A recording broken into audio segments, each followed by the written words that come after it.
وعلى آله وأصحابه وسلم يا حبيب الله.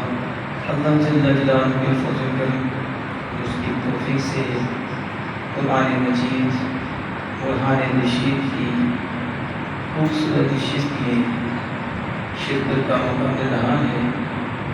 اللہ جل وعلا نور قرآن سے ہمارے صاحب باطن کو روشن فرمائے. جامع مسجد چودھریاں علامہ یعقوب خان صاحب رحمہ اللہ تعالیٰ میں یہ بہت خوبصورت سلسلہ شروع ہوا. میں یہ سمجھتا ہوں کہ آج کے پرفتن دور میں یہ سلسلہ ہر مسجد میں ہونا چاہیے اور قرآن کا نور عام ہونا چاہیے. ساری بیماریاں دور ہو جاتی ہیں. جس کا تعلق قرآن سے ہو جاتا ہے اور قرآن سے نور لینے کے لیے مکمل رستہ ہو جاتا ہے. اللہ جل وعلا جب نور دیتا ہے تو جہاں بھی ہوتا ہے اسے راحت اور سکون کی دولت مل جاتی ہے. اس کا ظاہر بھی روشن ہو جاتا ہے, اس کا باطن بھی روشن ہو جاتا ہے. میں اس مسجد کی انتظامیہ اور محترم علامہ مولانا میاں شاہ شفیق نقشبندی صاحب کو مبارکباد دیتا ہوں کہ جنہوں نے یہ خوبصورت سلسلہ شروع کیا اور بڑے خوبصورت انداز میں وہ قرآن مجید قرآن رشید کا ترجمہ و تفسیر کر رہے تھے. اللہ جل وعلا آپ کے بھی علم و عمل میں مزید برکت عطا فرمائی اور اس مسجد کو مرکزیت عطا فرمائی اور یہاں سے یہ نور ہماری کونے کونے اور گوشے گوشے میں پہنچائے. ایک دو بات میں آپ کے سامنے عرض کرتا ہوں. لوگ صوفیہ کا نام لیتے ہیں اور جو سلسلہ انہوں نے بنا رکھا ہے میلے اور ڈھول ڈمکے اور وہ اس طرح صوفیہ کو پیش کرتے ہیں کہ جیسے کہ صوفیہ کو ولی سنتے تھے اور ان کے درباروں میں ایسے ہوتا تھا. یقیناً یہ ظلم ہے. صوفی کرام وہی ہوتے ہیں جن کا تعلق قرآن سے ہوتا ہے اور ان کا ظاہر بندے کو بتاتا ہے کہ یہ وہ ہیں کہ جو قرآن کے تعلیمات پر عمل کرنے والے ہیں. حضرت داتا صاحب رحمہ اللہ تعالیٰ کشف المعجوب میں لکھتے ہیں, آپ فرماتے ہیں کہ ہیچ درجہ نیست اندر مرتبہ جو علم, یعنی علم کے برابر کوئی درجہ نہیں. کیا نہیں ہے؟ علم دین کے برابر کوئی درجہ نہیں. بدقسمتی سے ہم نے علم کو پیچھے کر دیا, علم دین کو پیچھے کر دیا.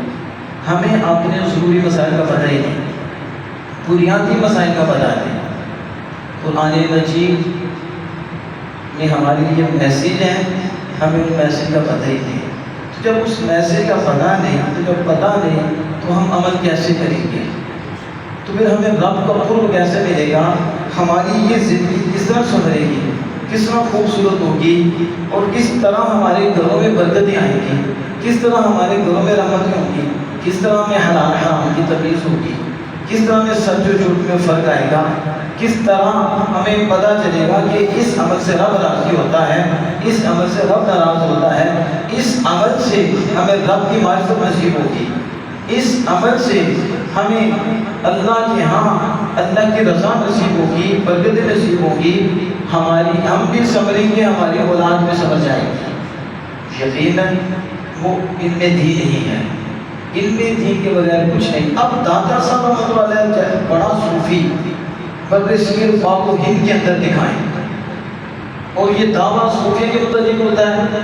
اور داتا صاحب رحمۃ اللہ علیہ کشف المعجوب میں پہلا چیپٹر ہی اس بات کو علم پہ رکھا ہے, علم کو ثابت کرنا. اور آپ نے فرمایا کہ علم ہی سب سے بڑا درجہ ہے. اس کی وجہ کیا ہے؟ علم سے معرفت خداوندی حاصل ہوتی ہے. علم آتا ہے تو آپ نماز صحیح پڑھتے ہیں, علم آتا ہے تو والدین کا ادب آتا ہے. جس بندے کو علم ہی نہیں تو وہ والدین کا مقام کیا جانتا ہے؟ اسی وجہ سے وہ والدین کے آگے بدتمیزی کرتا ہے. کیوں؟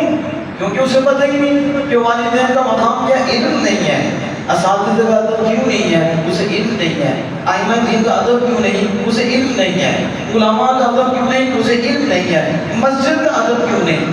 مسجد میں گالیاں دی جاتی ہیں, مسجد میں بہت بہت اونچی آواز سے بولا جاتا ہے، نہ کسی کو دیکھا جاتا ہے، یہ نہیں دیکھا جاتا کس کے گھر میں، اگر اسے علم آئے گا تو اس چیز کی اہمیت کا پتہ چل جائے گا، جب علم آئے گا تو اسے خوف بھی آ جائے گا، جب علم آئے گا تو اس کے دل میں نرمی بھی آ جائے گی، جب آپ کے سامنے وہ امت کے متعلق اور یہ علماء کے متعلق باتیں کی جائیں گی تو پھر آپ کا دل نرم ہوگا، پھر آپ کو ان کی شان بتائی جائے گی، پھر اس عمل پہ اجر بتایا جائے گا، فضیلت بتائی جائے گی، اور اگر صرف نظر کیا جائے تو کتنی سزا ملے گی وہ بتایا جائے گا۔ یعنی جب بندے کو علم آتا ہے تو اسے نور ملتا ہے تو پہلے بھی سمجھتا ہے، اور جب اس علم پہ عمل کرتا ہے اللہ جل وعلا اسے اپنے قریب کر لیتا ہے، سب سے بڑی دولت اسے دل کا چین اور سکون دے دیتا ہے۔ اس لیے علم دین کی طرف آپ توجہ کریں۔ 6 گھنٹے کی محفل ہوتی ہے ہمارے ہاں، اور دکھ ہوتا ہے کہ زیادہ وقت نہ کھانے جاتی ہے، کوئی لے جاتے ہیں۔ آپ کسی کو اٹھا کے پوچھیں کہ ہمیں بتاؤ ضروری جو علم ہے آپ کو کتنا آتا ہے، عقائد کے متعلق کتنا آتا ہے، آپ بتائیں آپ کو احکام کے متعلق کتنا علم ہے، اخلاق کے متعلق آپ یہاں کتنا علم ہے۔ کوئی ہوگا الا ماشاءاللہ کوئی ایک دو جواب دے سکے، اس کی وجہ کیا ہے؟ اس کی وجہ یہ ہمارے مزاج بدل گئے ہیں، ہم 6 گھنٹے کی محفل تو کر لیتے ہیں لیکن یہ 15 منٹ کی جو نشست ہوتی ہے ہمارے اوپر بھاری ہو جاتی ہے، حالانکہ حقیقت میں یہ وہ نشست ہے جس کے ذریعے خالق کائنات راضی ہوتا ہے اور اس کے محبوب راضی ہوتے ہیں، جس کے ذریعے بندہ بھی صبر جاتا ہے، اس کا خاندان بھی صبر جاتا ہے۔ اس لیے ذات محترم کوشش کریں کہ میں ایک بھی اسی بات کے بات کو کمپلیٹ کرتا ہوں۔ شیخ سعدی رحمہ اللہ تعالیٰ نے اپنی کلمہ میں آپ نے یہ لکھا کہ جو شبہ از بے علم باید خدا، کہ بے علم از نتوان خدا را شناخت، کہ از بے علم نتوان خدا را شناخت۔ فرمایا علم کے لیے، یہ علم جب بھی میں بولوں گا علم دین مراد ہے اس سے، اور یاد رکھیں علم دینی ہے، قرآن کا علم ہے، حدیث کا علم اور فقہ کا علم، اس کے علاوہ کوئی علم نہیں ہے۔ عوام کے ہاں سے علم کہا جاتا ہے، اللہ اور اس کے رسول کے ہاں علم صرف یہی ہے۔ علم ہوتا ہی وہ ہے جس کے ذریعے رب مل جائے، جس کے ذریعے رب کی معرفت ہو۔ وہ علم آنے سے کہ بندہ رب سے دور ہو جائے اسے کون سا علم کہتے ہیں؟ علم وہی ہے جو آئے تو خدا کے پہچان پہ آئے۔ تو شیخ سعدی رحمۃ اللہ فرماتے ہیں علم دین کے لیے موم بتی کی طرح پگھلنا چاہیے۔ اس کی طرح پگھلنا چاہیے۔ تو اب تو موم بتیوں کا دور نہیں ہے، تو جنہوں نے دور دیکھا ہے موم بتی پگھلتی ہے تو شمع چلتی ہے، لائٹ چلتی رہتی ہے۔ اگر وہ بھی پتھر بن جائے تو کیا لائٹ چلے گی؟ وہ سہے گی نہیں تو لائٹ چلے گی، وہ برداشت نہیں کرے گی تو لائٹ چلے گی۔ آپ یہ بتانا چاہتے ہیں جیسے موم بتی برداشت کرتی ہے اور وہ سہتی ہے، وہ جلتی رہتی ہے، اسی طرح علم دین کے لیے بھی برداشت کرو، اس کے لیے بھی محنت کرو تو وہ جلتی رہتی ہے۔ تم بھی محنت کرو گے تمہارا دل روشن ہو جائے گا، اس کے ذریعے رب کے پہچان ہو جائے گا۔ اس لیے ذات محترم آپ خوش قسمت ہیں، اور میں سمجھتا ہوں کہ یہ اللہ کا فضل ہے، اللہ کی مہربانی ہے کہ جس نے آپ کو توفیق دی ہے، آپ پہ مہربانی فرمائی ہے کہ آپ کو قرآن مجید کو سمجھنے کے لیے اللہ تعالیٰ نے یہ موقع عطا فرمایا۔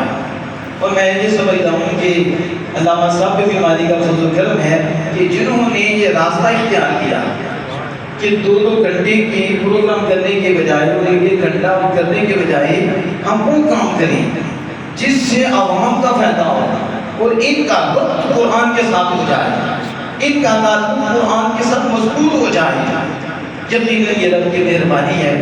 میں دعا کروں ان کے خالق کائنات مالک کائنات جل وعلا اس سلسلے کو رسول و قیامت جال کی ثانی فرمائی اور نظر بد سے بھی معمول و محفوظ فرمائے، اور ہم سب کو علم دین حاصل کرنے اور اس پر عمل کرنے اور آگے بنانے کی توفیق عطا فرمائے۔ الحمدللہ